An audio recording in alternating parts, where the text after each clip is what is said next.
As Sir Rick may have mentioned earlier, we do have special guests today. First one was supposed to be Ada Milby from the PRFU, who was involved with the Mavericks in the early days. Unfortunately, due to short notice, she wasn't able to attend our meeting, but sends her regards and appreciation to the Mavericks. So, yeah, for our next guest, we'll be introducing him via video. So if you'll tune in to your screens once more.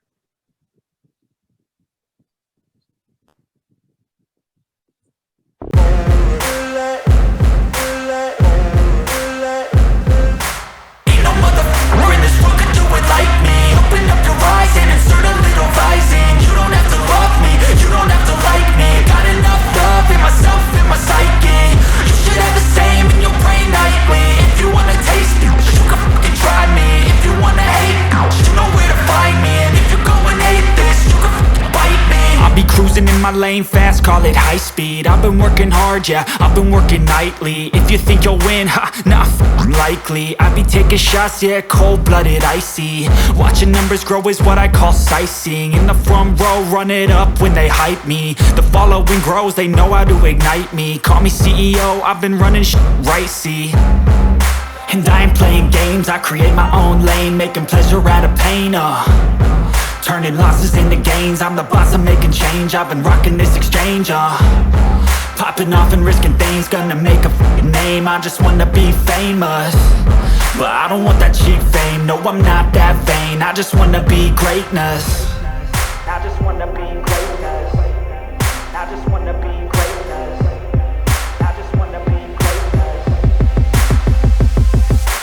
Ain't no motherfucker in this world could do it like me. Open up your eyes and insert a little rising. You don't have to love me, you don't have to like me. Got enough love in myself, in my psyche. You should have the same in your brain nightly. If you wanna taste me, you can fucking try me. If you wanna hate, you know where to find me. And if you go and hate this, you can fucking bite me. Okay, I'm going off every chance I get. I don't really take a loss, well, I'll admit. That's why I'll make it to the top, yeah, I commit. And no, I'm never getting lost, I get after it. Investing in my own stock, cause it's faster than any crypto hits go, let me spend. Everything that you see is something I invent, and it's only a percent. I'm gonna take shots, if I miss all, forget it. I'll take a fat loss just to learn all that's in it. I'm taking snapshots, learning how to fall and get it. I'm getting back up, always stand tall, don't sweat it. I never back up, I don't miss a thing or regret it. I'm always learning, you could call me academic. I'm always working, never been apathetic. That energy is like a poison, needs some antiseptic. Ain't no motherfucker in this world could do it like me. Open up your eyes and insert a little rising. You don't have to love me, you don't have to like. Wow, plenty of skill and talent in that video, Jaime.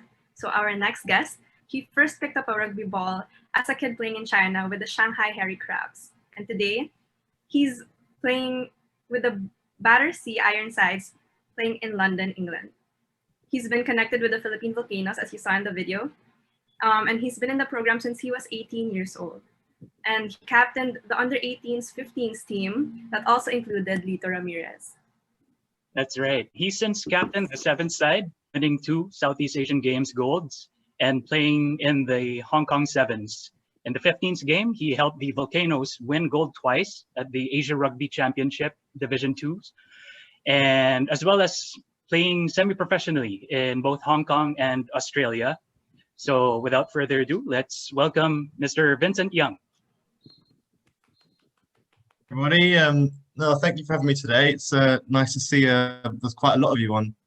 I'm actually quite amazed at how rugby in the Philippines has grown. I remember when I went to the Philippines when I was 14, and there was only really 2 teams, and I think for a few years it was just a 2-horse race. But watching you guys last year at the Manila Tens was actually pretty good. It's just good to see someone else other than Alabang Eagles and the Nomads winning something, you know. I was sort of thrown into this last minute, thanks to Lito and Sylvie. But I don't know what I want to say, but I thought I would talk to you maybe about sort of where I come from and how I basically got here. So when I think I was 14 years old when I got introduced to the Philippine volcanoes. A friend of mine was playing for the Philippine Volcanoes, and he just introduced me to them. And I played for Alabang Eagles, I think, for in the middle of the tens. And then when I was 18, I actually started playing rugby for the Hong Kong under 18s, and I played with them for 3 years. But in that time, I also played with the Philippines and played with Lito. And back then, Lito was a lot skinnier than he is now. He's putting a bit of weight if you can see from the camera.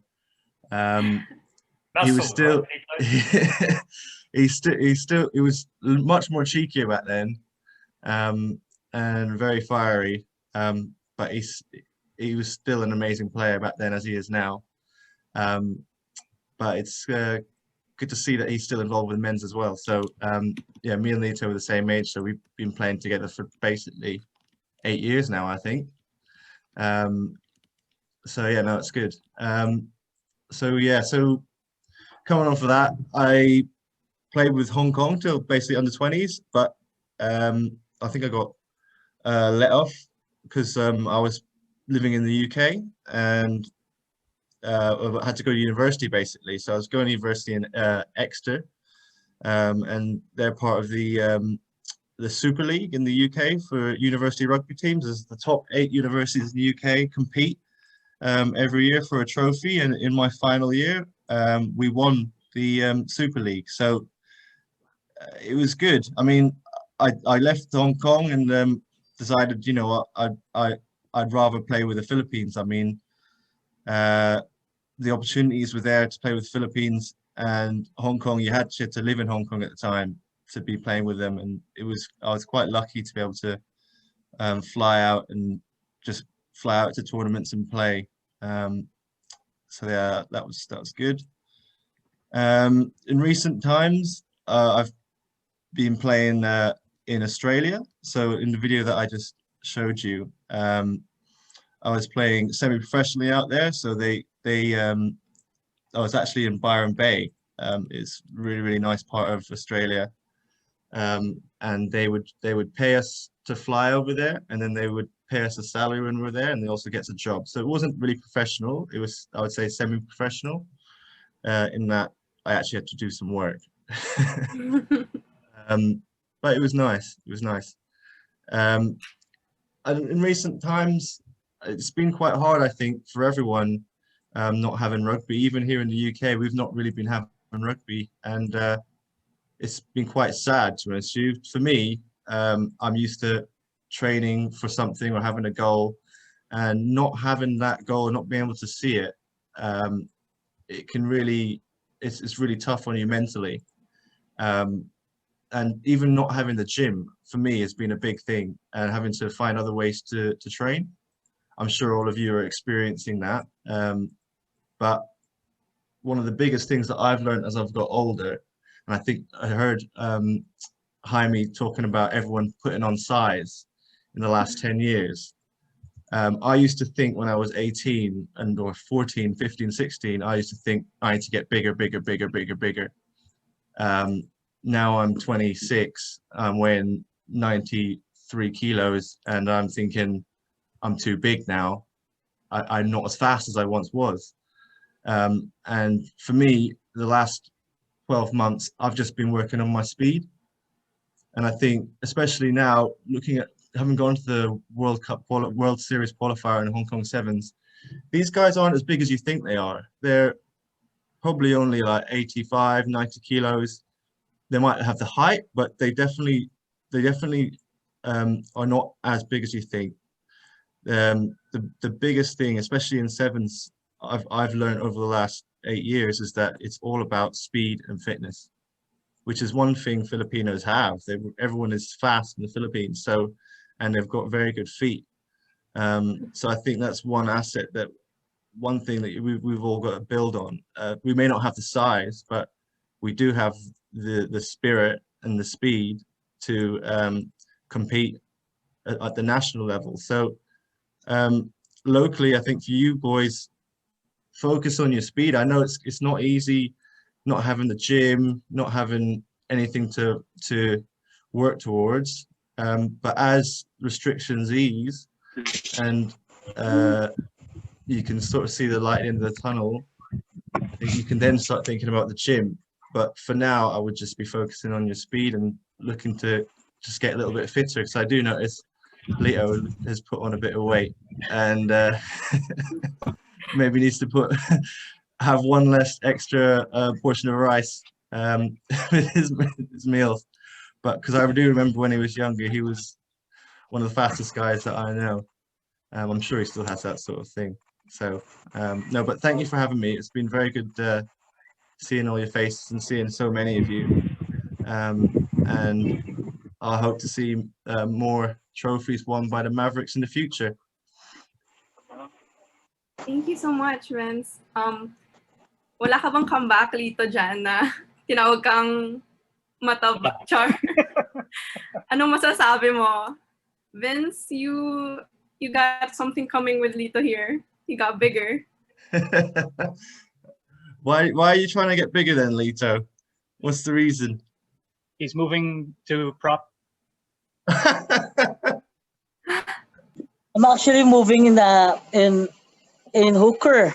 Hooker. I'll be hooker in Mavericks. You've Joke got, lang. no, I'll be you, setter. No, Yeah. because probably I just want to get bigger, because sometimes when we train in Volcanoes, they never pick me because of too small and tiny. So probably I have to get bigger first and then work it out. That's my to gain more weights first, and then work out, and then play rugby as hard as I can. That's it. Thank you. Thanks, Lito. You're my idol. Yes! You're my idol, Lito. Thank so, you, guys. Vincent, would you mind like we ask like a couple of questions? Yep, of course, they're far away. No worries. Yeah. So you mentioned the pandemic earlier, and obviously it drastically changed everyone's lifestyles. So how have you been keeping your spirits and fitness up during this quarantine? Okay, so first of all, I think the biggest thing is actually having a routine. I find that I've been working from home for the last 6 months, and not having a routine or getting up at the same time every day, you can easily lose motivation. And I find, especially working from home, you just roll out of bed at whatever time you want and turn the computer on. There's no separation between home and work, and that can be quite difficult at times. And usually for the first hour, I'll struggle to just switch on. And one of the biggest things that I've been trying to do is get up a lot earlier, do some exercise, go for a run, maybe do some push-ups. I've got into skipping, so I could do my double unders and your crossovers and all that sort of stuff. So doing just half an hour of exercise and getting something to eat before you start work has been really helpful. I think it's just routine is the biggest thing. It's been quite hard. And also with the Sevens boys, we've got a group chat. So similar with you guys, just having people to talk to outside of work and outside of your friendship group or people who you train with has been really, really helpful. And we did a sort of a January sort of challenge. So every day in January, we did a workout. So we had a workout for 31 days in January, and everyone posted their workout or their times or how well they've done. And it was all focused on, you didn't need to do any weights. So you didn't need to have dumbbells, you didn't need to have a squat rack, you didn't need to have any of that stuff. And all the exercises you could do from home with just things in your house. So just little things like that, I think, really help keep you motivated during lockdown. Otherwise, you just forget what the purpose is of why you're playing rugby. What's the point in it? Right. So yeah, thanks. And is there anything special, big or small, that you're looking forward to once this is all over?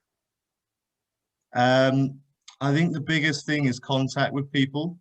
I think being able to just see people without any restrictions, and maybe even just giving them a hug, you know, that I've kind of missed that. It's weird, like not being able to hug my own family members. But I'm looking forward to just contact with people, I think.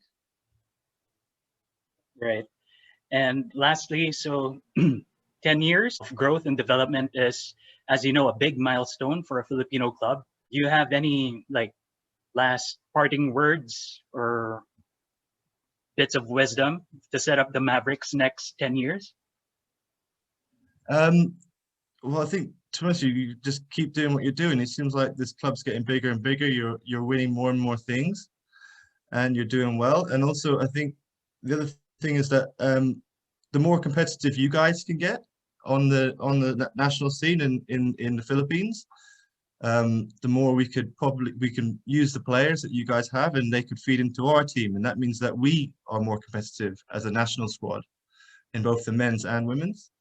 And I think long term for the PRFU, the aim is not to have to rely on people like me, so people to fly in internationally and play in these tournaments, because there's quite a lot during the year, and a lot of us we all have jobs, so we're having to put our jobs on the line, or just take time off work to do these things. And sometimes there's going to be more and more competitions as rugby develops and grows in Asia, so we're going to be having to rely more on local players. So I think for you guys is to just, I know it can be frustrating thinking, oh, these international players are coming in all the time and flying in, they don't even live here in the Philippines. But rugby is growing. So just there's light at the end of the tunnel, and will be opportunities. So just hold on and see how it goes. Okay, thank you very much. Thank you so much. Yeah. For waking up early. Sorry. And now you're gonna go get your workout in. I think I'll go back to bed. It is a Sunday. Okay, thank you so much. Thank you so much, Vince. Take care. Bye.